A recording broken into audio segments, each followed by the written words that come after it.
But something unexpected happened on Arise TV when a lawyer who came to give explanation on the outcome of the case, although he was also not happy with the way they handcuffed Dele Farotimi.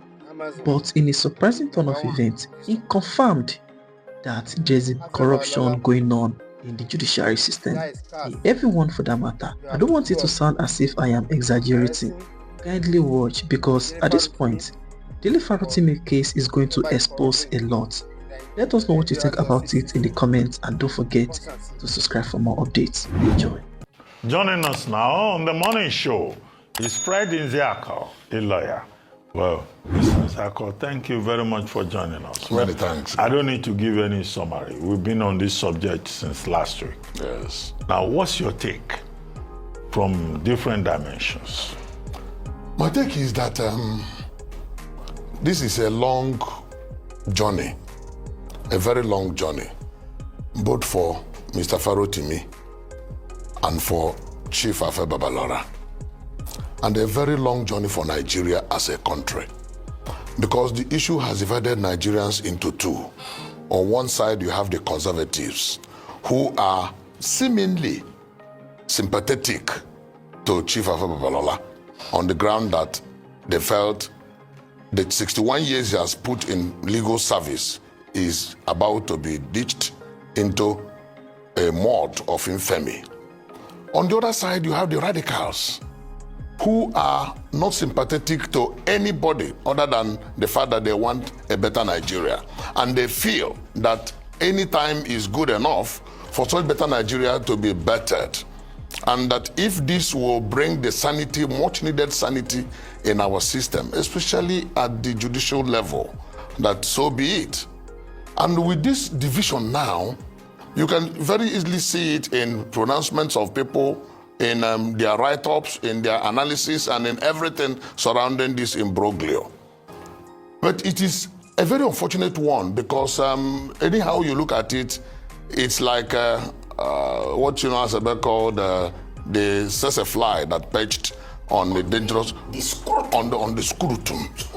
All right? It's like that. So anyhow you touch it, it is dangerous. Are you going to allow Afe Babalora to take... being a very strategic part of the human male anatomy. That is it. You agree? I agree with you. I agree with you, Dr.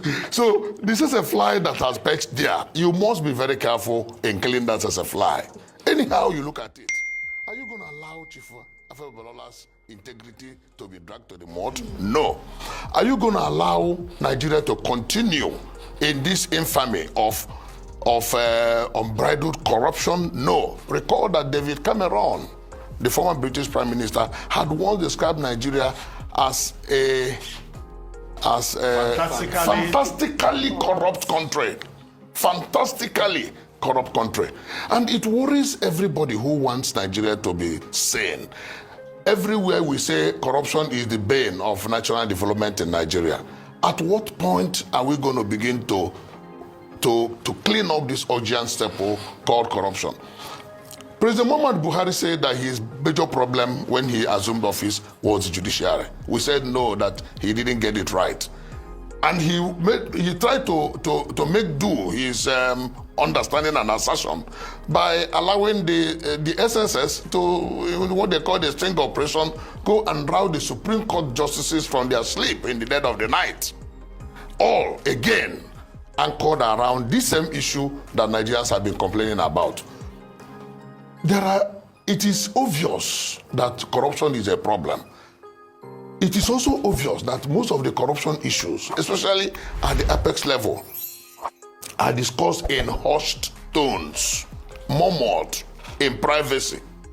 Dele Farotimi had decided to take it to the open and bear the consequences. From his media engagement prior to this issue that he has, prior to his embattlement, he said he was ready, and he was ready for the backlash. Now the question is, how is this going to be handled? The very moment, the more you press him on, the more his supporters will want to bring out all the cockroaches in the cupboard of the big men, the more. Of course, it is not a hidden fact that WikiLeaks has started leaking some information regarding some big men, and more. Whether it is true or not, the perception is very important. How are Nigerian people soaking in all of this? How are the international members of the international community soaking in all of this? We are running around trying to bring in investors. What signal are we giving to such investors that we're asking to come and invest in Nigeria? And I keep saying that one of the most critical aspects of the challenge we have is it is not even the issue of insecurity or issue of infrastructure. The investor wants to see a virile judicial system such that if there are disagreements, because they are in business, there will always be disagreements, always. If there are disagreements, how are those disagreements solved? How are they sorted out one way or the other? Can you trust your judiciary to get justice?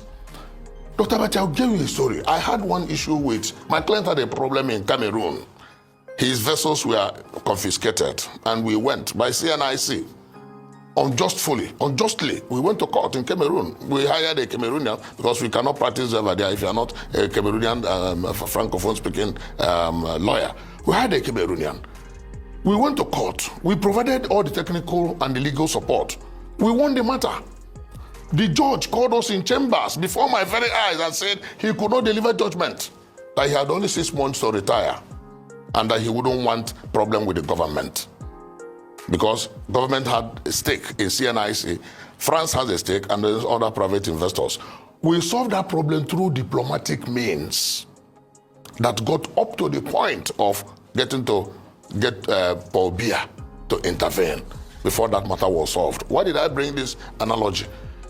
Any businessman anywhere in the world will consider the judicial system of that country, the legal system of that country before coming to invest. And if we don't fine-tune our own and position it in a way, I brought us to light that what is in his book are true.